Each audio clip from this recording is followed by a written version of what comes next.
Bom dia, boa tarde a todos. Hoje estamos com uma live especial de direito tributário com o nosso super tributarista, Dr. Paulo Jósimo, advogado aí há mais de 16 anos e que tem uma atuação muito especial na região norte do Brasil.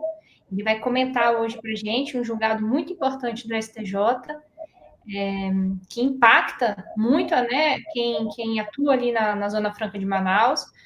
A gente conversando aqui preliminarmente, ele até me falou que é uma das, se não provavelmente é a maior causa tributária que em andamento, né, que está sendo julgado pelos tribunais, e tem muitas questões que precisam ser melhor discutidas, e ele vai nos presentear aí explicando um pouco mais sobre esse assunto, sobre as implicâncias, as perspectivas da aplicação dessa tese junto ao STJ e os tribunais como todo do nosso país.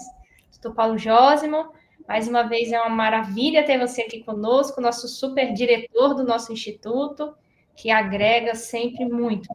Obrigada por disponibilizar seu tempo para estar aqui conosco. E manda ver, você é top demais. Eu vou ficar aqui só te ouvindo. Bom dia a todos que estão nos acompanhando, né?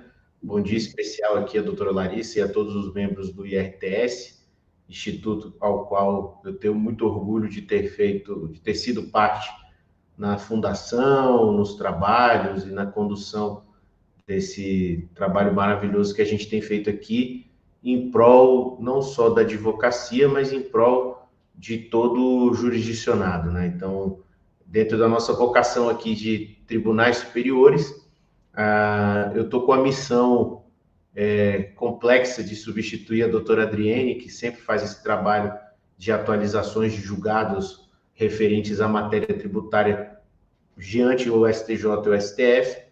E quando a doutora Larissa e a doutora Adriene me procuraram para que eu fizesse essa substituição esse mês, porque ela não pode comparecer hoje, eu falei assim, bom, o que eu vou falar referente ao mês de junho? E aconteceu que justamente na semana em que nós conversamos, houve esse julgamento, que é o tema 1239, que trata de Zona Franca de Manaus. Mas, assim, o que foi julgado lá, e antes da gente adentrar ao tema em si, em minha ótica, pode impactar a região norte como um todo, porque a Zona Franca de Manaus é uma área de livre comércio e dentro da região norte nós temos, pelo menos, se eu não me engano, são 9 áreas de livre comércio, né? Todas vinculadas à noção de região amazônica. Então, todas foram criadas com o mesmo sentido, todas foram criadas com a mesma intenção para atender o mesmo objetivo, porém, hoje elas são tratadas de forma diferenciada. E aí nós chegaremos ao final, em que eu vou fazer uma crítica a esse entendimento que o STJ tem implementado nessa questão. Então, basicamente, o que nós vamos tratar aqui hoje? Primeiro, nós vamos fazer uma análise crítica sobre o RESP 209-3050 do Amazonas, cuja relatoria é do ministro, deixa eu ver aqui, se eu não me engano, é do Gurgel de Faria. Cadê? Relator Gurgel de Faria. Tem um voto vogal também do ministro Afrânio Vilela. E esse tema, como a doutora Larissa antecipou, eu diria que, em termos tributários, é a pauta de maior relevância econômica, não só da Zona Franca, como também das áreas de livre comércio. Então, basicamente, o que está sendo tratado no tema 209, no tema 1239, que foi julgado agora dia 16 de junho, publicado dia 18. A incidência ou a não incidência do PIS e da COFINS nas vendas, no produto das vendas ou no produto da prestação de serviço realizado pelas empresas que estão localizadas na Zona Franca de Manaus e para as empresas que vendem para a Zona Franca de Manaus. Isso é importante a gente colocar. Então, assim, não é só o PIS e COFINS na venda interna, é o PIS e COFINS, o produto da venda, né, o faturamento das mercadorias que chegam à Zona Franca de Manaus também. Então, antes da gente adentrar o tema, eu preciso entender o que é a Zona Franca. A Zona Franca ela foi criada primeiramente em 1957 e foi reprogramada em 1967. A Zona Franca, ela possui o que nós chamamos de tratamento diferenciado, tratamento tributário diferenciado ou privilegiado. E por que a Zona Franca, no momento da sua criação, foi tratada de forma diferenciada perante outras regiões do país? Doutora Larissa, quando eu dava aula, eu brincava muito com os alunos fazendo a seguinte comparação. Pense que nós estamos em Brasília e nós temos duas oportunidades de investimento.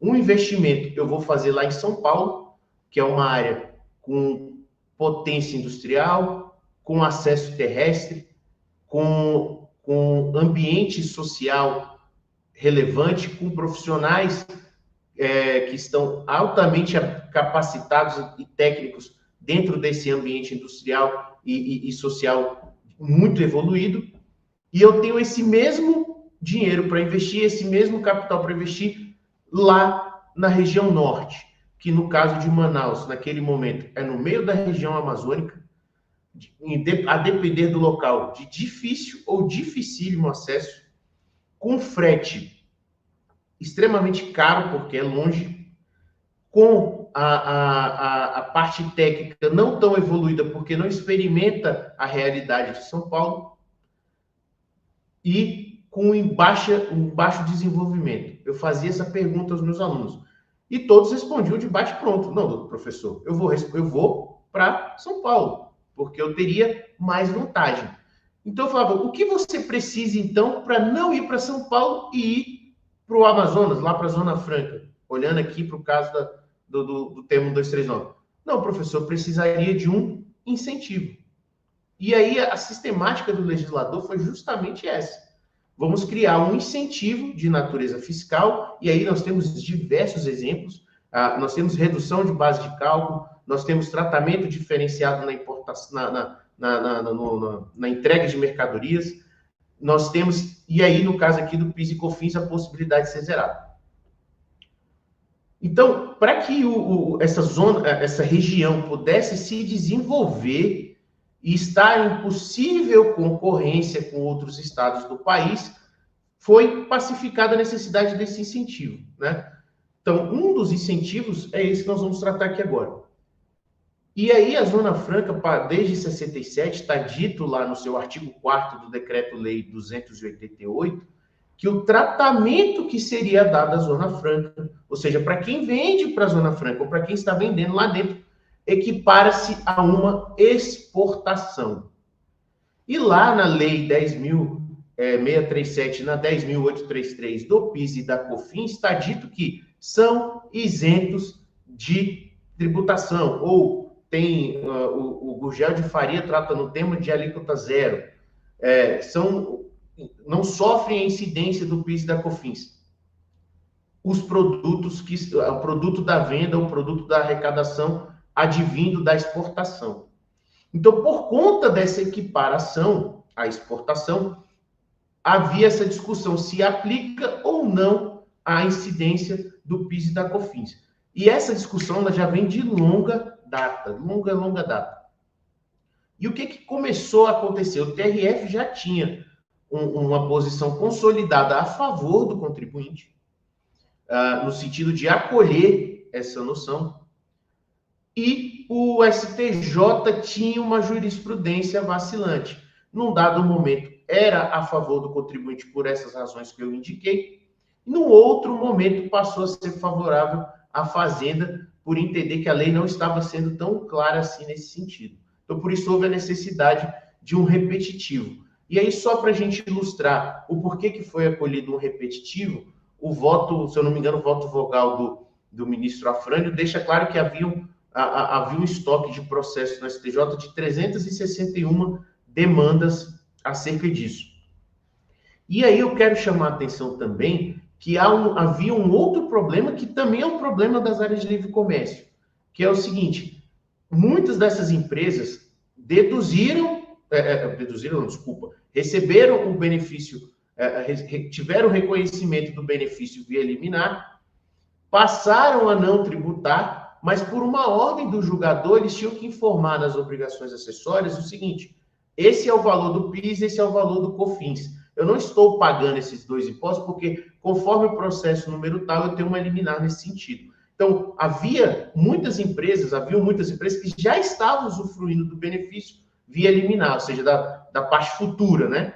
Quando houve a cassação da decisão pelo TRF, essas empresas passaram a ter uma espécie de passivo real. Por quê? Porque já estava confessado nas obrigações acessórias. E aí, lembrando que recurso especial extraordinário não tem efeito suspensivo, a Receita Federal já estava encaminhando notificações para essas empresas dizendo o seguinte, você tem um valor aqui de PIS e COFINS em aberto no seu conta corrente aqui no ECAC e eu quero receber esse valor. Essas cifras eram de milhões e não de milhares.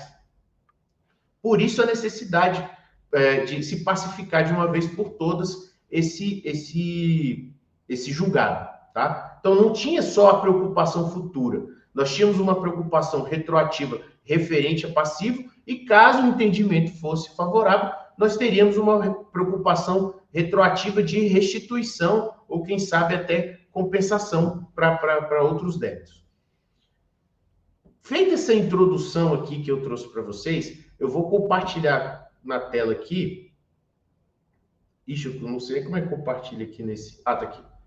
Eu vou compartilhar minha tela com vocês com o julgado do STJ.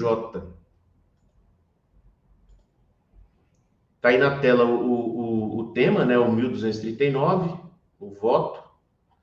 E aí onde eu quero chamar a atenção, que eu acho que é o que seria mais relevante aqui para a gente. Tudo que eu expliquei já é um resumo do que o ministro relator trouxe no processo, né, nesse julgado. E aí ele traz aqui, ele pacifica, ele finaliza o seu voto trazendo 4 premissas que eu acho que é fundamental para justificar esse tratamento diferenciado. Tá aqui as premissas, que eu vou marcar aqui de azul. 1. A interpretação das normas que concedem benefício fiscal às EFMs devem ser amplas, em virtude do papel constitucional dessa área na redução das desigualdades sociais e regionais. 2. A Zona Franca contribui para a proteção da riqueza ambiental e cultural própria daquela região. 3. O artigo 4º do Decreto-Lei 288 de 67 equipara para todos os efeitos as vendas para as EFM à exportação. E 4. A legislação que rege a contribuição ao PIS e à COFINS prevê a não incidência desses tributos sobre exportação, inclusive de prestação de serviço para pessoas físicas e jurídicas.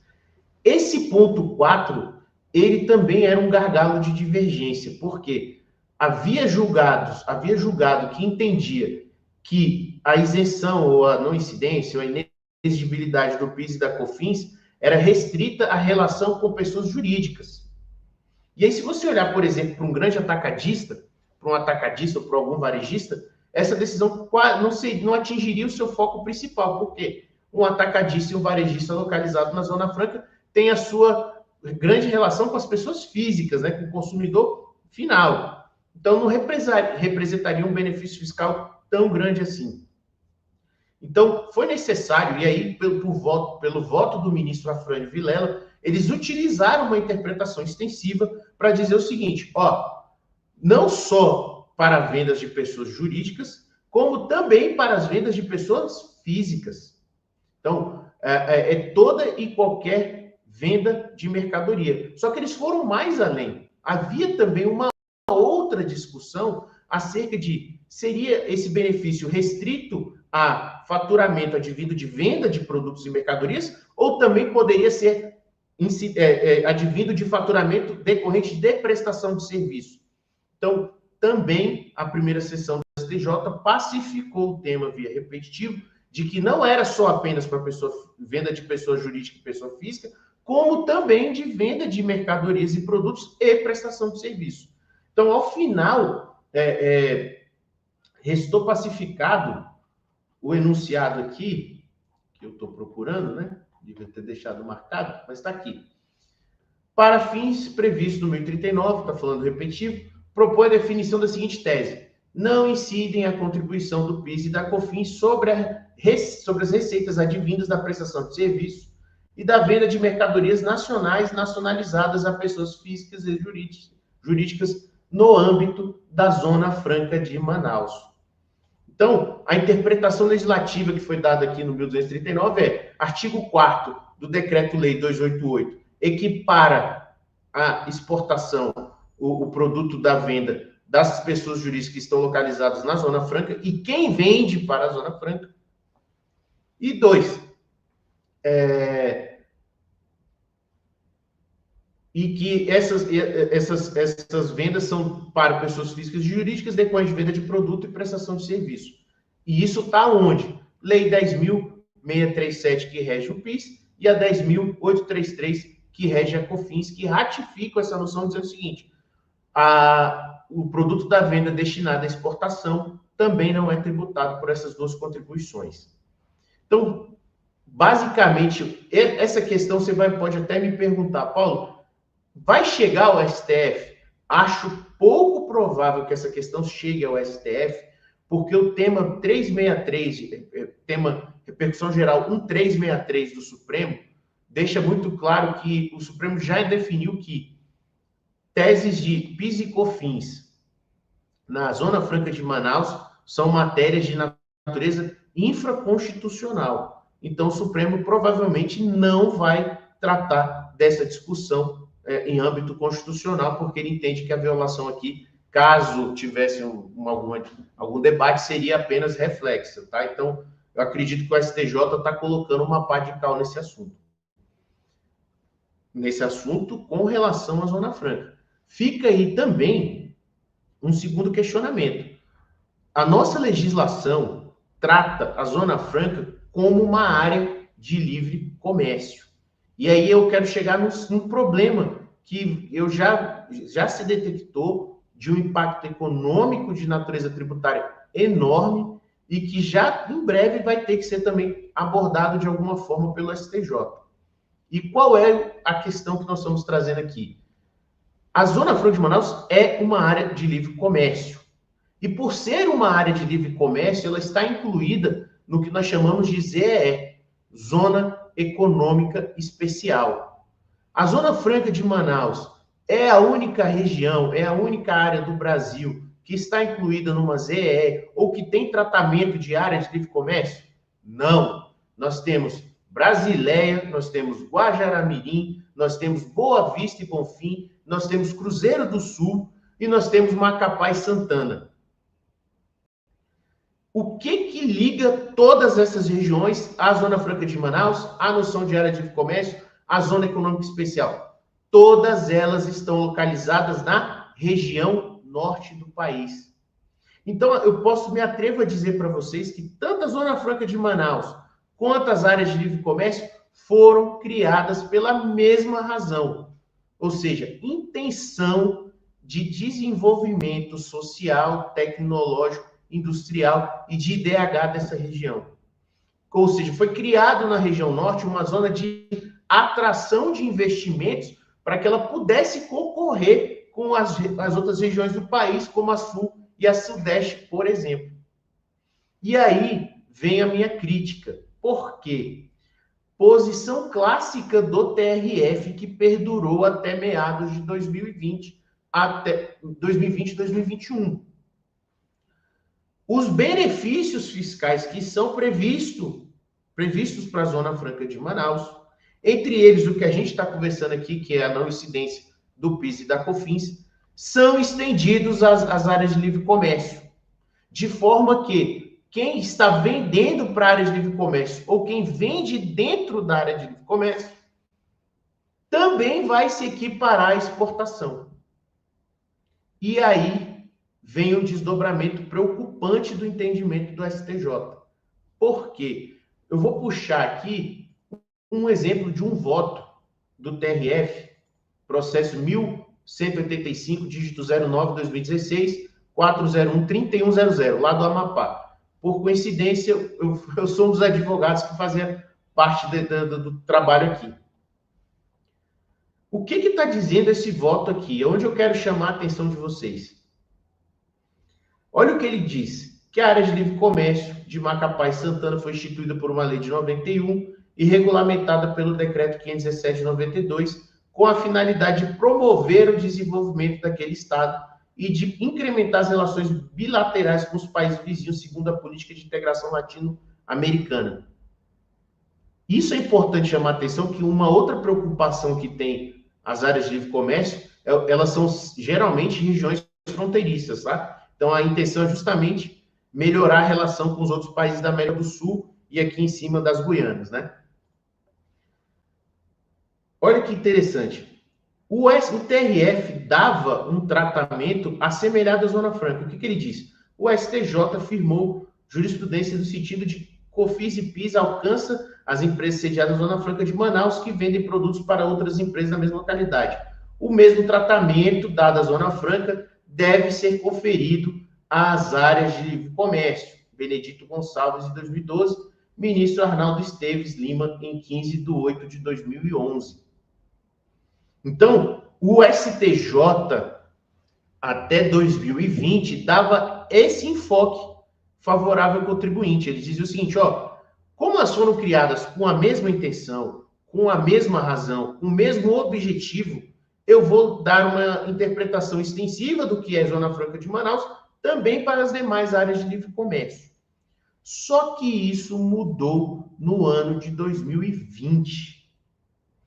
No ano de 2020, o ministro Mauro Campbell julgou o RESP 1861-806, não tem caráter de repetitivo, dizendo o seguinte, puxar a emenda aqui, ele reviu toda essa questão. Antes de explicar o que ele disse no voto, primeiro eu vou trazer o contexto fático que levou a esse julgamento. Isso aqui era uma empresa de Santa Catarina que vendia para Macapá e Santana, se eu não me engano. De Santa Catarina, Macapá e Santana. Só que ela não estava pedindo PIS e COFINS. E aqui, Macapá e Santana também não. O que ela estava dizendo? Olha, eu sou vendedora para uma região que é equiparada à exportação, que é Macapá e Santana, por exemplo. Eu estou vendendo aqui meus produtos para Macapá e Santana. Então, eu quero benefício do Reintegra. O Reintegra é um outro benefício fiscal destinado a produtos manufaturados que exportam esses produtos, que fazem venda em exportação.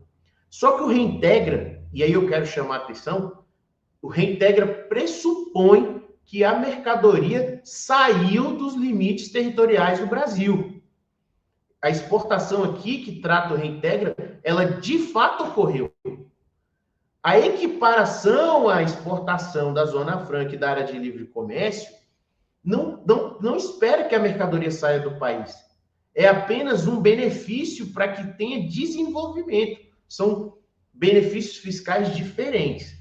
Mas o STJ, aí aqui a primeira, não sei se foi a primeira sessão, a primeira turma, deixa eu só conferir aqui, a segunda turma, perdão, da relatoria do ministro Mauro Campbell, eu disse o seguinte, olha, vou rever toda essa discussão acerca desse assunto. E o que ele passou a dizer no julgamento aqui em si? Que as áreas de livre comércio, para que tenham o tratamento de equiparação à exportação, necessitariam de regulamentação e legislação específica sobre o tema. E aí ele bagunçou tudo. Por quê? Nós só temos a Zona Franca de Manaus e a área de livre comércio de Boa Vista e Bonfim, que diz em sua legislação específica que são equiparados, que o produto das suas vendas são equiparados à exportação. E aí começou a acontecer, o STJ julgou e colocou a responsabilidade no legislador, dizendo o seguinte, quem teve aí a sorte de ter uma legislação específica dizendo que o produto, que essa relação é equiparada à exportação, vai ter direito ao benefício. Quem não tem esse direito. Acontece que das 9 áreas de comércio, só uma tem uma legislação específica a esse tema, que é a área de comércio de Boa Vista e Bonfim. A outra é a Zona Franca. Então, ele entende até para que ele possa fazer um tratamento similar à Zona Franca, por exemplo, ele deveria ter uma legislação específica. No caso de Macapá e Santana, tinha lá o artigo 8º do decreto 517, de 92. Eu não vou, caso tenha alguma pergunta, alguma observação, eu posso explicar. Mas o STJ entendeu que no momento temporal, esse dispositivo do decreto 517 foi revogado tacitamente por uma outra lei, por uma questão de posição hierárquica das normas, né? Então, o STJ passou a ele a dizer quem pode e quem não pode ser equiparado a tanto. Então, na emenda desse voto que está aqui, ele está dizendo que a Zona Franca tem legislação específica, mas que Tabatinga no Amazonas não tem, que Guajará-Mirim também não tem, que Boa Vista e Bonfim tem, que Brasileia, Epitacolândia e Cruzeiro do Sul não tem, Macapá e Santana também não tem. Então, essas áreas de comércio que não têm legislação específica não podem ser equiparados à Zona Franca. Não pode ser equiparado à exportação e se utilizados os mesmos benefícios fiscais da Zona Franca. E aí, em minha ótica,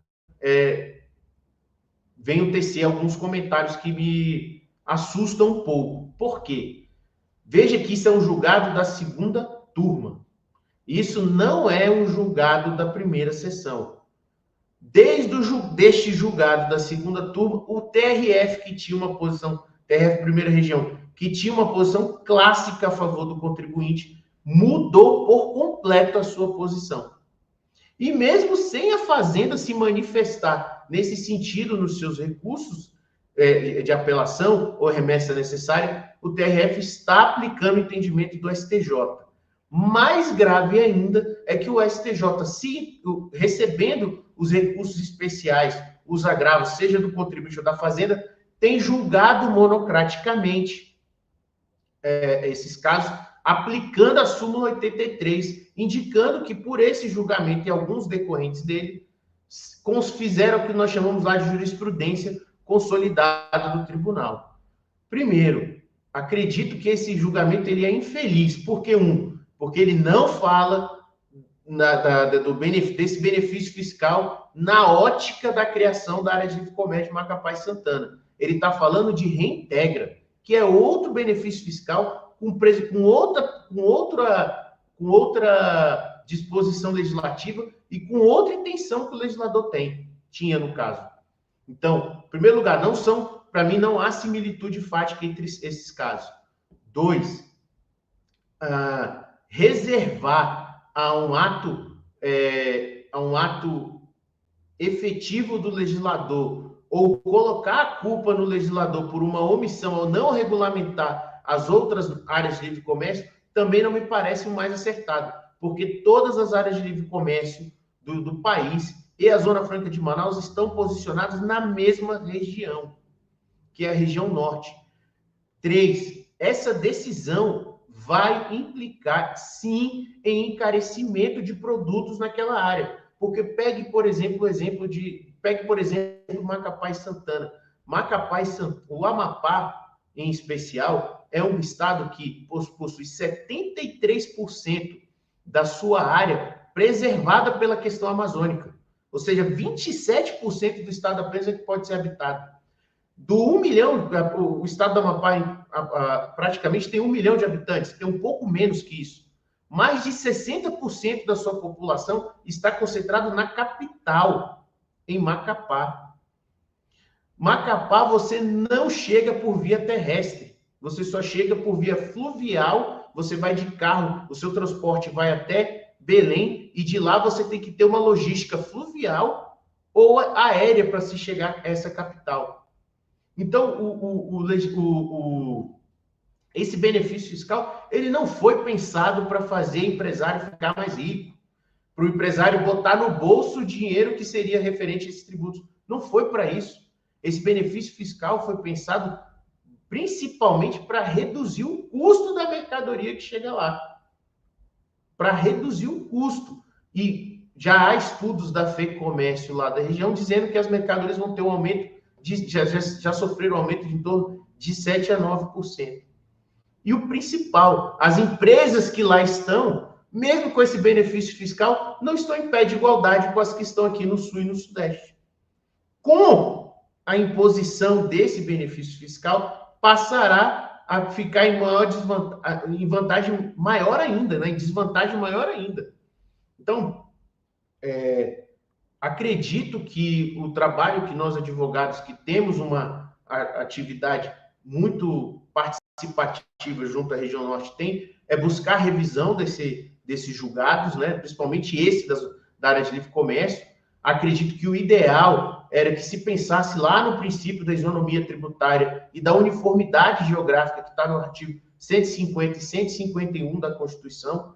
Apesar do Supremo dizer que não vai ver essa matéria por entender que é infraconstitucional, eu acredito que em algum momento, caso a STJ não revise esse julgado do ministro Mauro Campbell, o Supremo tenha que fazer alguma posição com relação a isso. E lembro também que a noção de tratamento diferenciado permanece, porque lá no projeto de reforma tributária, na emenda constitucional e na lei regulamentadora, está lá reservado o tratamento diferenciado da Zona Franca de Manaus e das áreas de livre comércio. Então, tem que se entender que não há Zona Franca de Manaus e as áreas de livre comércio. Não existe isso. É tudo um grande complexo chamado áreas de livre comércio. Então, a minha intenção aqui não foi só trazer o tema 1239, não foi isso. A minha intenção foi trazer o tema 1239 como informativo de um caso muito importante para uma região do país e demonstrar que o reflexo dele não necessariamente vai resolver o problema do contribuinte que está incluído na região norte do país. Eu acho que falei aqui por pouco mais de meia hora, eu não sei se tem perguntas, mas eu acho que é mais ou menos isso que eu queria trazer nessa nossa mesa de atualização de hoje.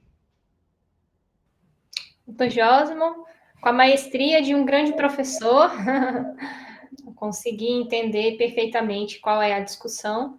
Aí já estava formulando na minha mente aqui, porque você tinha falado que o STF, a princípio, não julgaria essa tese, né?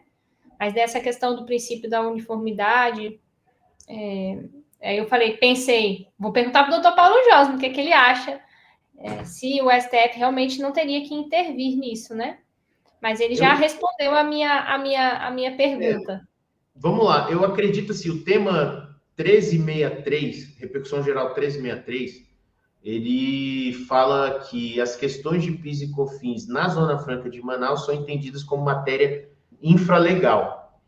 Nós já temos alguns casos aqui no escritório que, para as outras áreas de livre comércio, ele está aplicando esse tema 1363. Ele está aplicando esse 1363 também para a área de comércio. Mas isso, para mim, gera uma incongruência. Por quê? Se ele está aplicando 1363 para obstar a subida do recurso extraordinário para o Supremo, então ele está aceitando de que as áreas de livre comércio têm um entendimento equiparado à Zona Franca. Porque o 1363 é específico para a Zona Franca. Sim. Então, a partir do momento que ele aplica, ele não pode dizer lá no julgado que não se aplica porque a matéria restritiva é Zona Franca. Isso é importante porque nesse RESP 209/3050,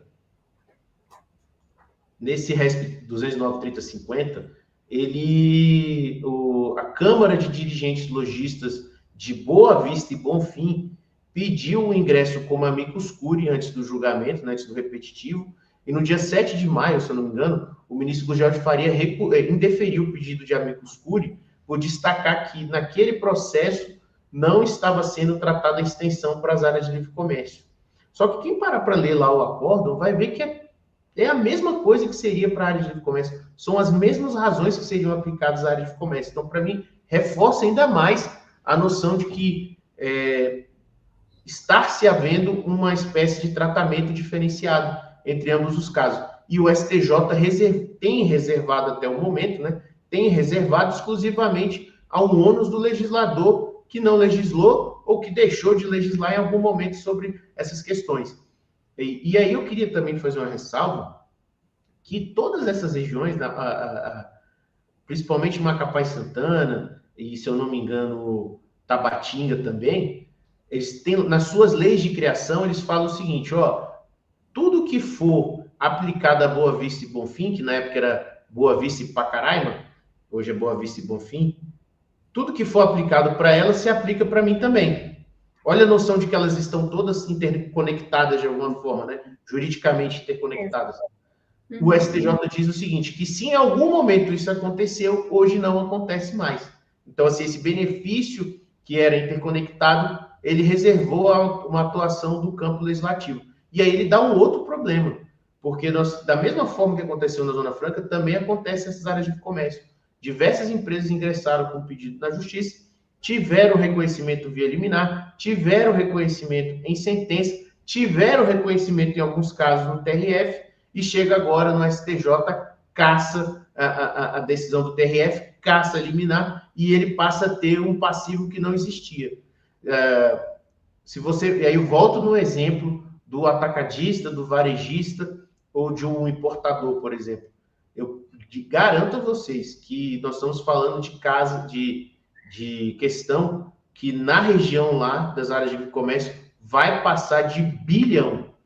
A gente vê muito, aliás, uma preocupação econômica dos tribunais superiores com relação ao poder público, né, com relação à fazenda, né?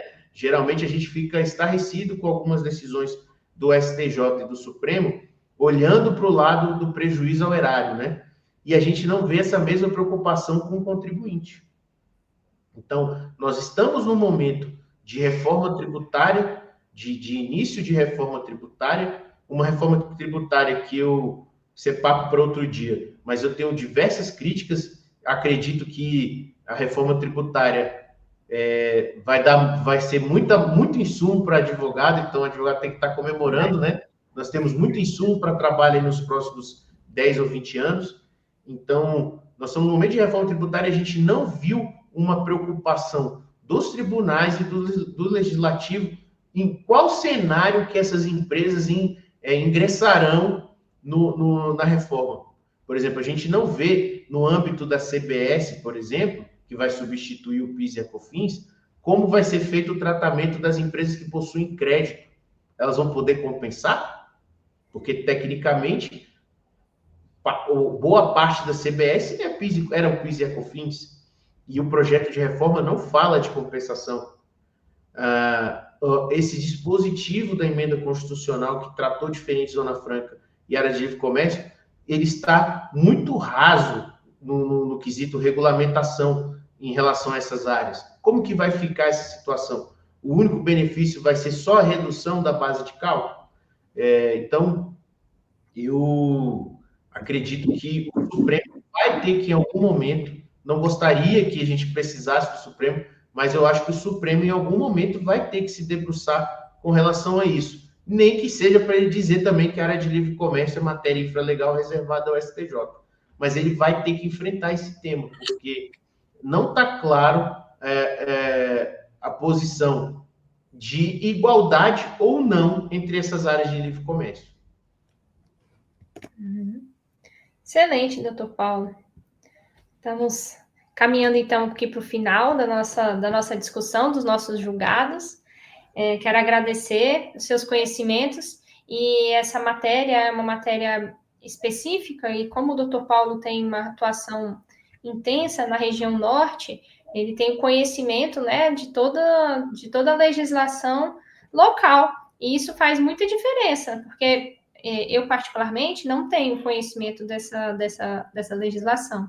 Achei muito interessante e relevante os seus apontamentos, e te desejo sorte aí, porque você trabalha de forma a atuar como amicus curiae, né, levar essas questões ao legislativo, para que o legislativo da região norte também atue de forma favorável, e me parece que, pelos argumentos que você trouxe, que é muito importante e relevante. Não tem como a gente comparar. É incomparável a região norte com a região sudeste, por exemplo, né? Então, é necessário que haja esses incentivos mesmo.